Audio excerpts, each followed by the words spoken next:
Hey guys, welcome back to the Ultimate Human Podcast. I'm your host, Gary Brecka.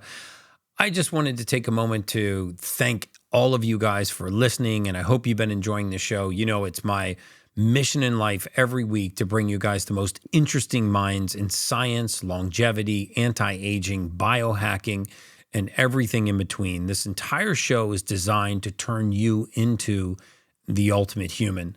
And as we kind of ramp up the show, and I hope you've been enjoying it so far, I just thought it was important before we go on this journey to just take a minute and really introduce myself, give you a little bit of background on myself, and tell you what inspired me to start the Ultimate Human Podcast and really bring you guys along on this journey. You know, as by way of background, I'm a human biologist. I'm not a physician. My undergraduate degrees are in biology and human biology. I went to a branch campus at University of Maryland. Got my first degree in biology because I'm just fascinated by the form and the function of the human body. I then went to grad school in Chicago at the University of, or the National University of Health Sciences. I got a second degree in human biology, so it was a 4-year concentration in human beings. And while I was there, I took an inordinate amount of physiology and gross anatomy classes, cadaver anatomy, gross anatomy, neurology. And I just became more and more fascinated with the human body and the ability of it to heal itself, to heal the world around it. And when I left grad school, I went to work in a niche market of life insurance. It's called the life settlement industry. And believe it or not, every year there are billions and billions of dollars of financial services instruments that are put in place based on how many more months people have left on Earth. And yes, how many more months. Things like reverse mortgages, annuities, and life insurance are all based on the mortality of human beings. So in other words, when a life insurance company takes $25 million or $5 million or $10 million worth of risk on your life, only one variable matters. And so I was a part of a team that would assess this information, medical records and demographic information, and we would predict for the life insurance company how many more months you had left on Earth. And to be honest with you, that was very unfulfilling work. It was a very inauthentic time of my life. I was a partner to a number of people during that time that I wasn't a very good partner to. I was very inauthentic about the way that I was living. I wasn't making an impact on humanity. I wasn't changing anybody's life. I was basically taking all of my education, all my expertise, and all the long hours at work, and I was plowing that into just determining how many more months somebody had left on Earth and giving that information over to an insurance company or an investor so that they could make an educated financial investment on whether or not that was good risk to take on that person's life. And if you don't think that that's accurate science, just think about what happened in the 2008-2009 financial services crisis with life insurance companies. We had about 364 banks fail. Not one life insurance company failed. And there's no other financial services enterprise anywhere in the world that would take that level of financial risk on a single variable. Remember, only one thing matters to a life insurance company: how many more months you have left on Earth. So after decades of doing this kind of work, I woke up one day and I just realized that there were human beings on the other side of those spreadsheets. This wasn't just data. This was somebody's mother or sister or father or brother. These were real human beings. And I had the capacity to give information to them that could possibly have changed the entire trajectory of their life. And yet I was unable to do so because I was prevented from contacting any of those people or even any of their treating physicians. And for good reason, because I wasn't licensed to practice medicine. I'm still not licensed to practice medicine. But I knew that there had to be something different. I knew that I could take this information and somehow help people live healthier, happier, longer, more fulfilling lives. And so I decided one day to permanently end that career. And I'll never forget, I went home and my fiance at the time, she's now my wife, Sage Workinger, I went home and I broke the news to her that I was quitting my job and that I wanted to start a wellness franchise. And much to my surprise, she agreed and she said, you know, I noticed you haven't been happy for a long time in your career. And if this is something you really want to do, I'm all in. And at the time, she was a real estate agent, and I was a human biologist, but I was working in this mortality division of life settlements.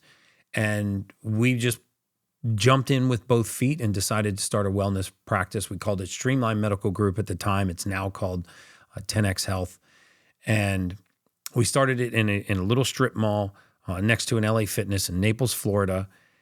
And it was probably 3 years before all the hard work in our business really began to pay off. I found a great local physician that was willing to listen to what I had to say about the 74 biomarkers in the blood and these genetic markers that we were using in the mortality space. And he was willing to listen to this and put his license on the line and begin to treat patients in a way that looked at root causes rather than just symptoms of disease.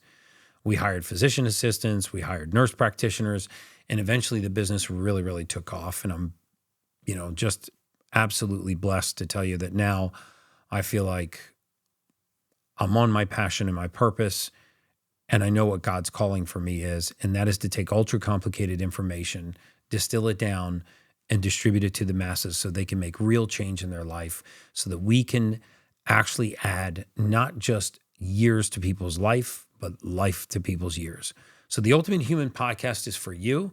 It's about decades of research that I've done. I'm going to continue to scour the world and meet with the brightest minds in aging and longevity, in biohacking, in biooptimization, and functional medicine. I'm going to try to bring those interviews right to this camera and give you practical stories and information that could change the trajectory of your life.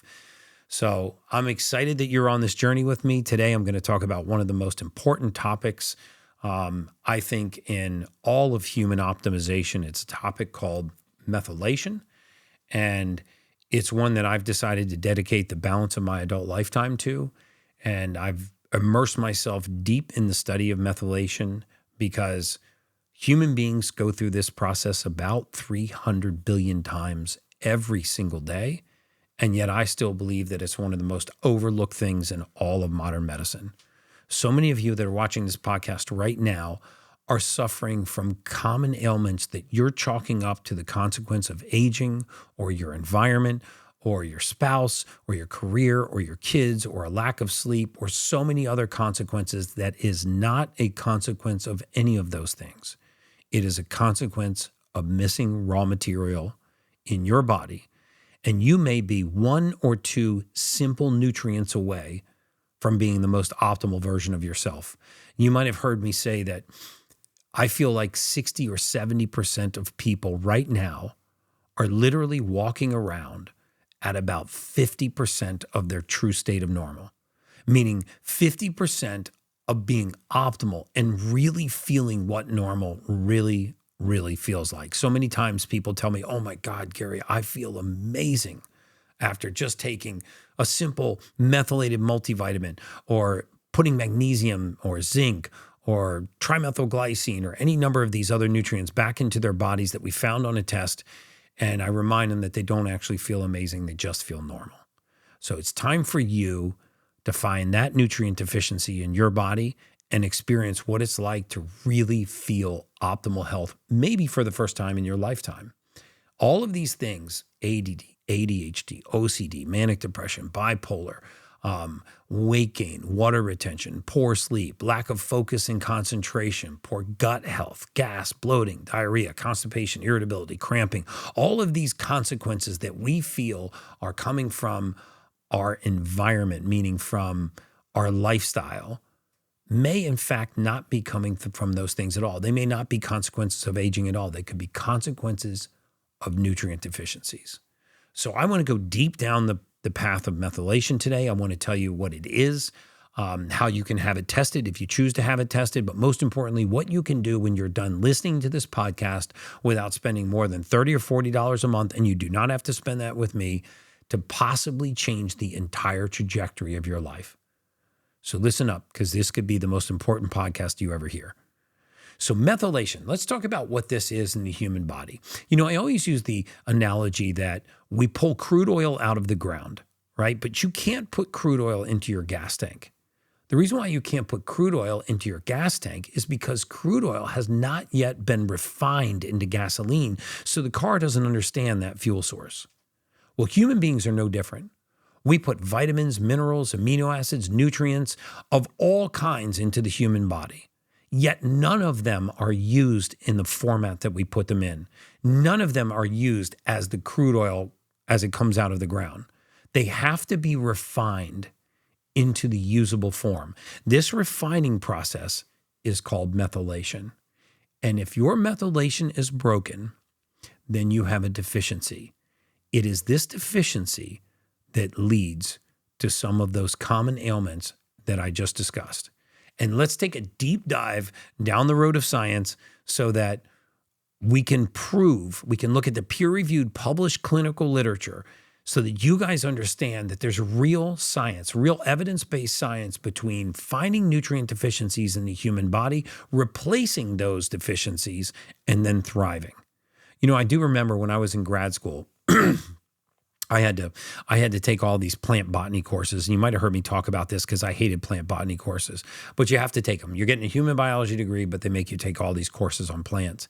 And I'll never forget that whenever anything was wrong in the leaf or the trunk or the branches of a tree, if you were to actually call a true botanist, a true arborist out to your house, and you had a palm leaf that was decaying, they wouldn't touch the leaf.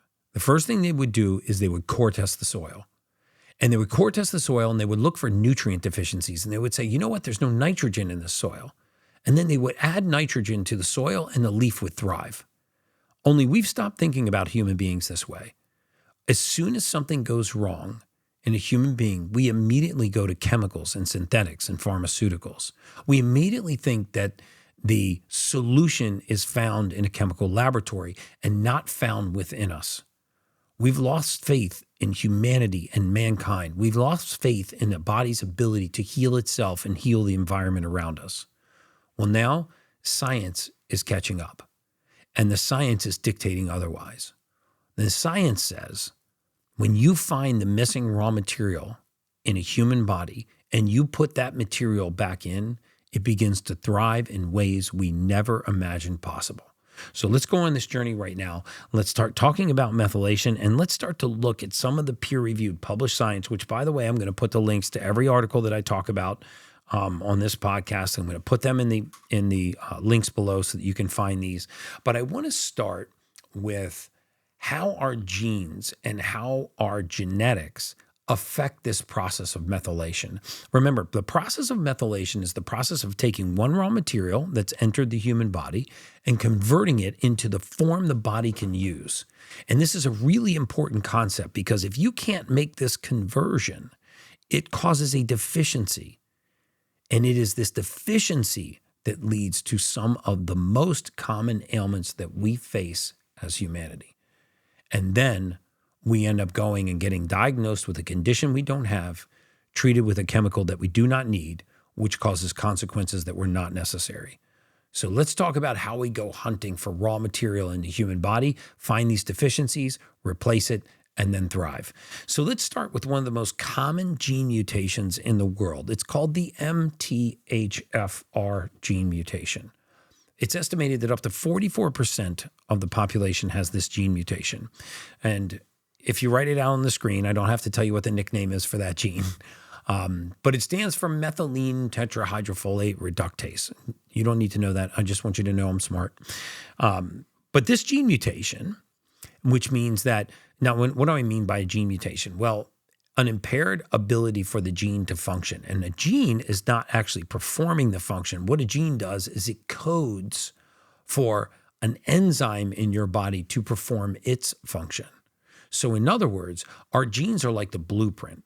Think of a skyscraper and having a developer set of blueprints on the first floor of that skyscraper. It tells you where to run all the plumbing. It tells you how to run the electricity, where the windows go. It actually gives you the blueprint for how to pour the foundation and how to erect this entire structure in a way that makes it functional when it's fully completed. Well, human beings are no different. These instructions are coded by our genes. And your genes are not your destiny. Your genes give you information on how to reach your destiny. In other words, if we could tell which genes are working and which genes are impaired, we could supplement for those target deficiencies and thrive in ways we never thought possible.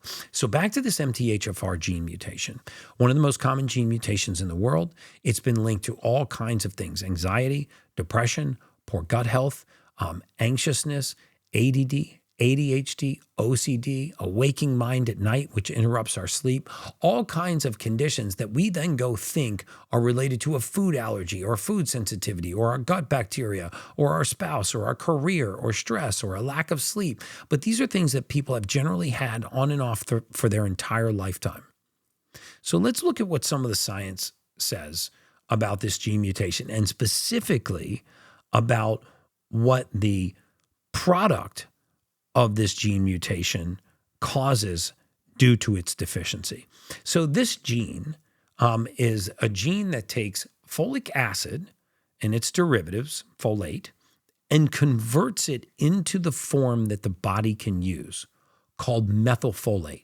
So in other words, folic acid is like the crude oil, and methylfolate is like the gasoline. And this conversion is done by this gene. It's coded for by this gene. And if this gene is broken, meaning you got a gene mutation from one parent, or you got a gene mutation from both parents, which would be a much more impaired functionality, then and then the body has a hard time reducing folic acid and its derivatives into methylfolate.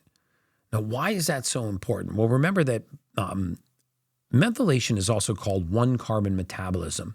And if you look at the molecular structure of things like neurotransmitters and amino acids and vitamins and nutrients, by simply adding one-carbon metabolism, which is a carbon and 3 hydrogens, by actually adding that to a molecule or deleting that from a molecule, you change the entire structure and function of that molecule.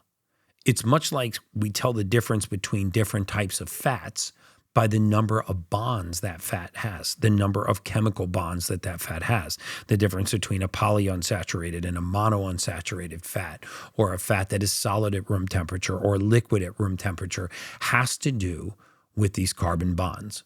So one carbon metabolism, as simple as it sounds, is a very important process in human beings, because it could mean the difference between a neurotransmitter which creates a mood exhibiting one consequence versus exhibiting an entirely different consequence.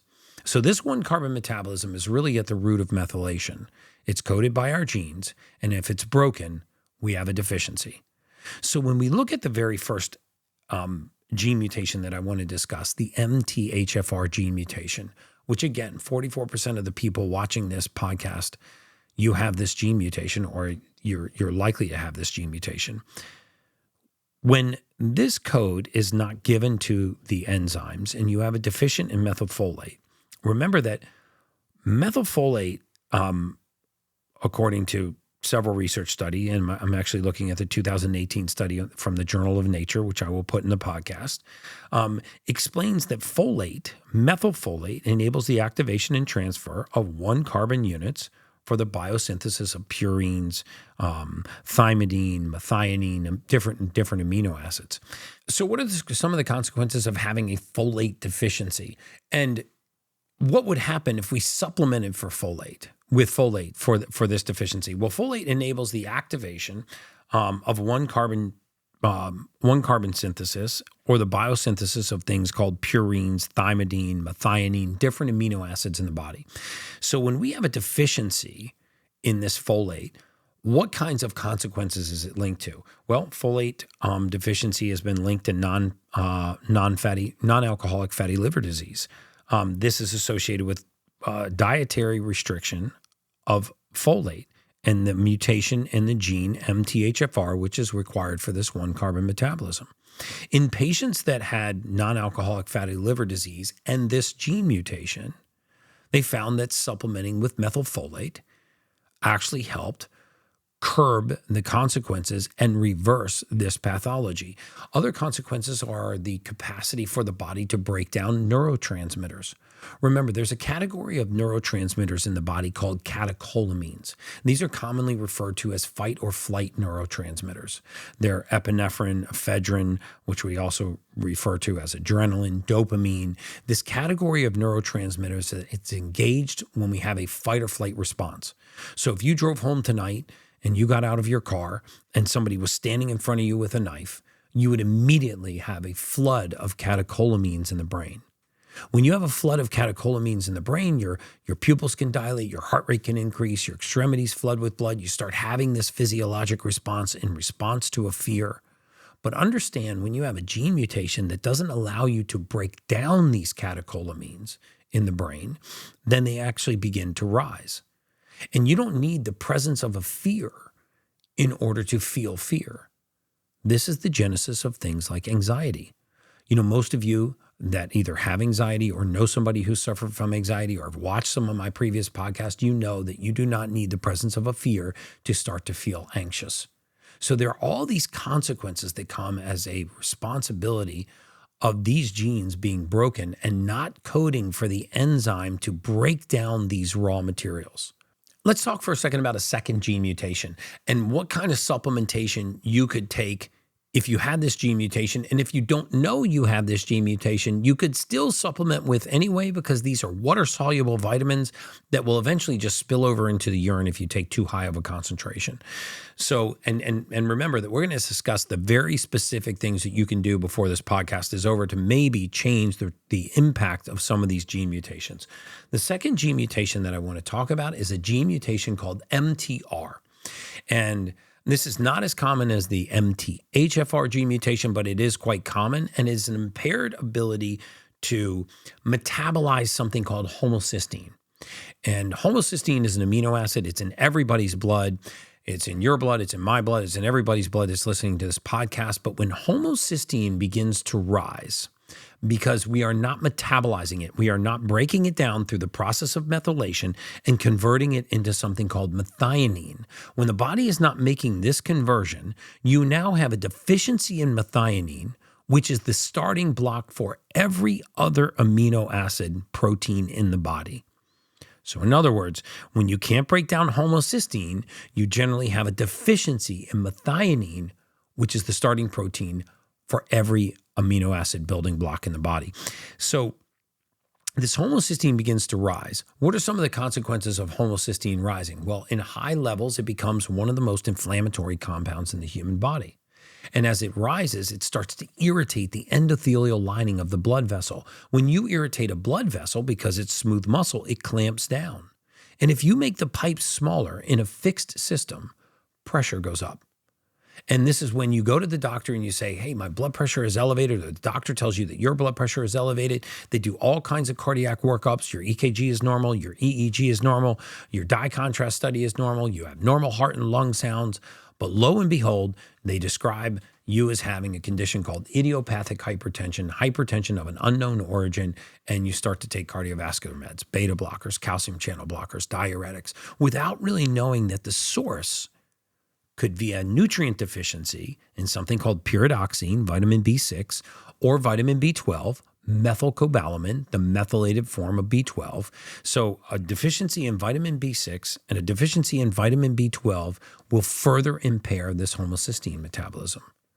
And if homocysteine metabolism is impaired, you have the consequences of potentially rising blood pressure. You also have the consequences of other pathologies in the body, paresthesias, tingling and numbness, brain fog, because when you start to reduce blood flow to the brain, the first thing to go is short-term recall. There's a published study in an ancestral journey linking the elevated level of homocysteine to the onset of hypertension, and also the importance of vitamin B6 and B12 in homocysteine metabolism. So patients that actually supplemented with simple B vitamins, pyridoxine, vitamin B6, and vitamin B12 in the methylated form, methylcobalamin, were able to reduce their homocysteine levels and return pressure to normal. I'm not saying that every person walking around with high blood pressure has high homocysteine, nor am I saying that homocysteine is the cause of all high blood pressure. But what I'm telling you is that very simple fixes exist, like supplementing with B vitamins for things like hyperhomocystinemia. And so as we begin to continue down this road of genetic methylation, there is a very, very interesting article that was published in a psychiatric journal. This was in 2016. And it talks about the association of depressive and anxiety symptoms with 24-hour urinary catecholamine levels. This is a fancy way of saying those fight or flight neurotransmitters that are building up to levels that can be detected in the urine. And high levels of urinary catecholamines were associated with anxiety. So why would high levels of fight or flight neurotransmitters be associated with anxiety or associated with depression? Because these neurotransmitters are rising in the brain, and if they're not catabolized, if they're not broken down at the right rate, they can trigger things like the presence of a fear, which is what we call anxiety. And they were able to lower catecholamine levels in the urine by using methylfolate, trimethylglycine, and the B complex of vitamins. And catecholamines being tied to anxiety means that they could lower the incidence of anxiety by lowering the incidence of catecholamines through proper supplementation.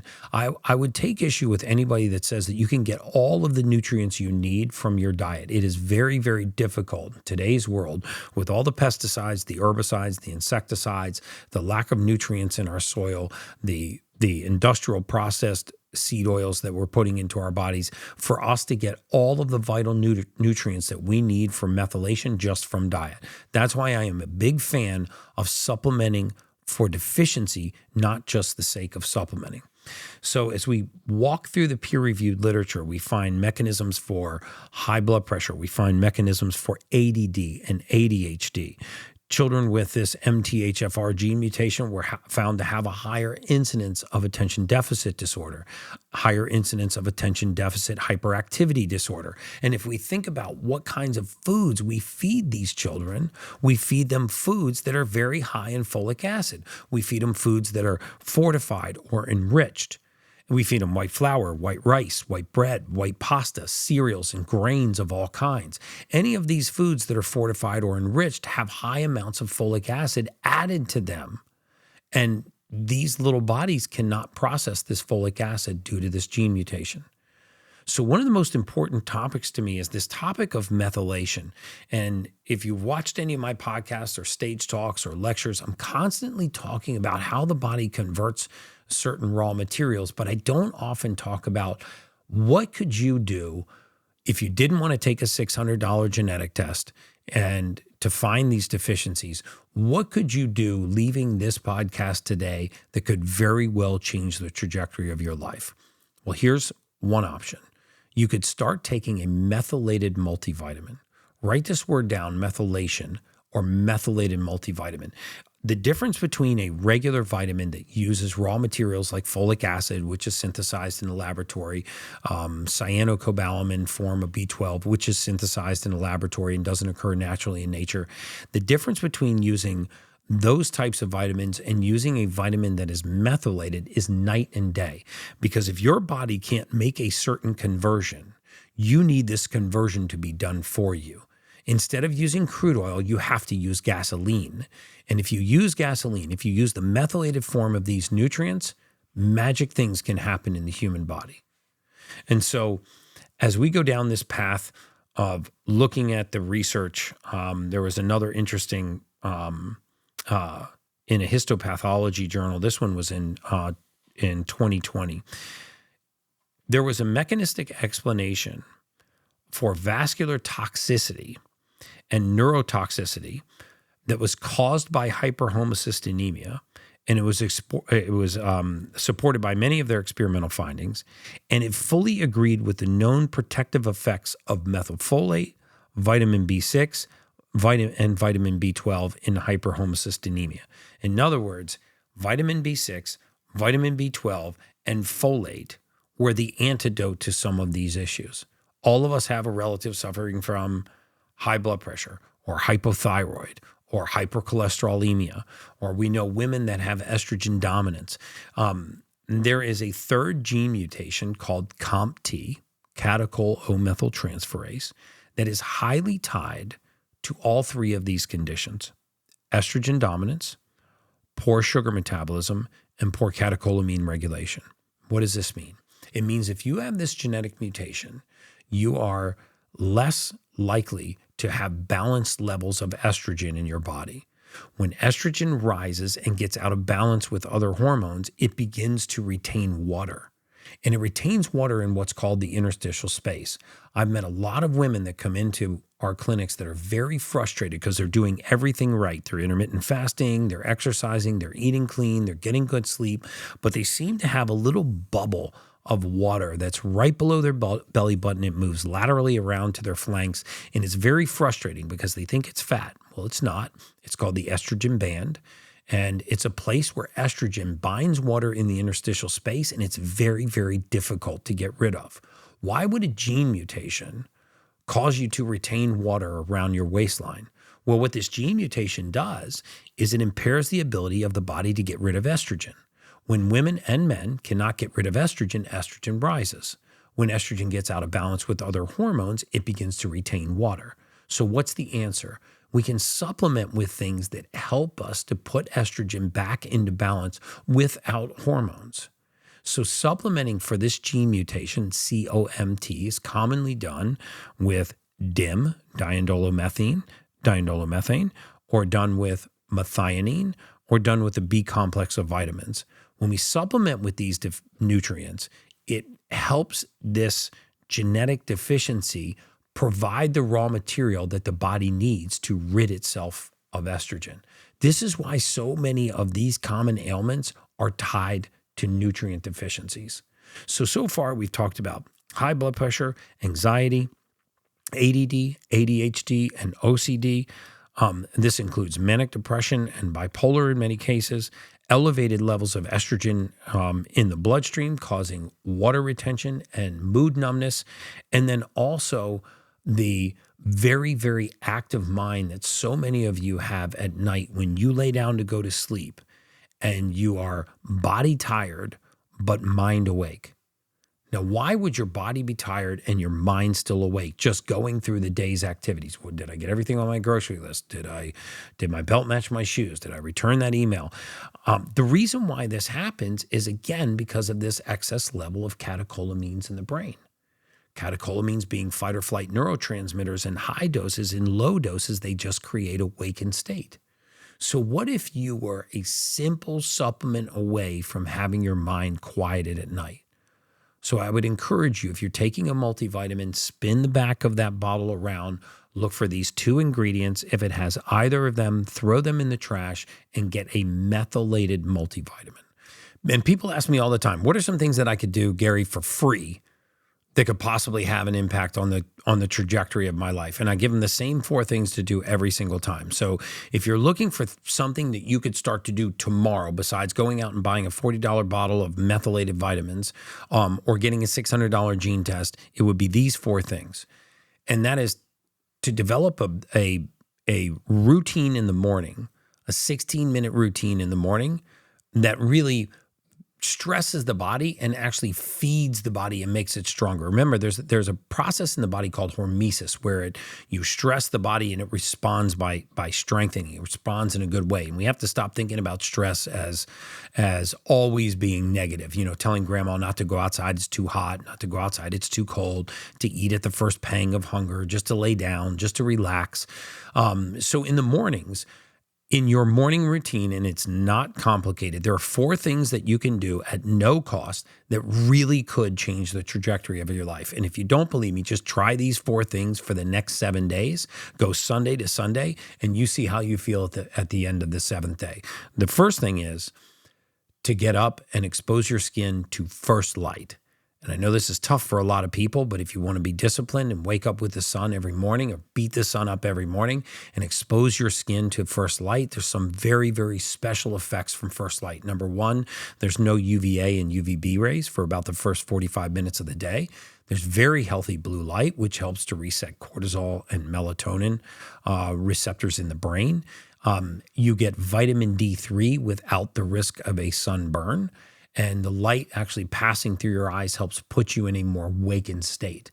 So for free, you can go out, face the sun, don't look directly into the sun, expose your skin to sunlight. While you're doing that, if you want to put that moment on steroids, learn to do 3 rounds of 30 deep breaths. And Wim Hof style of breath work is the style of breath work that I use.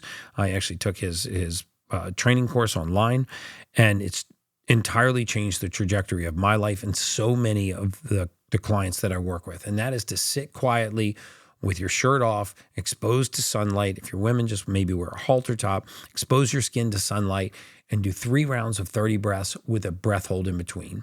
And the third thing is to take a cold shower when you're done that routine, and you can exercise after your cold shower. A cold shower will actually prepare you for exercise. You don't want to do cold water immersion after exercise. It's best to do it prior to and let your body warm up naturally. And the fourth thing you can do is take your bare feet and touch bare soil, dirt, grass, or sand for just 6 minutes a day. So ideally, if you had a place outside where you could put your feet on the ground and get earthing and grounding, exposing your skin to sunlight, and had a place where you could breathe 3 rounds of 30 breaths, and then you took a cold shower to finish it off, that would be a zero-cost way to change the entire trajectory of your life. I want you to try it for 7 days. If you're willing to spend $40 a month, then I would start on a methylated multivitamin. And if you want to take a deep dive into your genes and find out what deficiencies you may specifically have so you can get more targeted with your supplementation, then you can do a genetic methylation test and find out once in your life what you're deficient in. Guys, I really appreciate you giving me your time today. And I hope you enjoyed this one-on-one podcast. Look forward to more guests, more exciting people coming on the show every Tuesday and every Thursday. Tune into the Ultimate Human Podcast. Please don't forget to like or subscribe to the podcast. It helps me bring in higher quality guests. And as always, that's just science.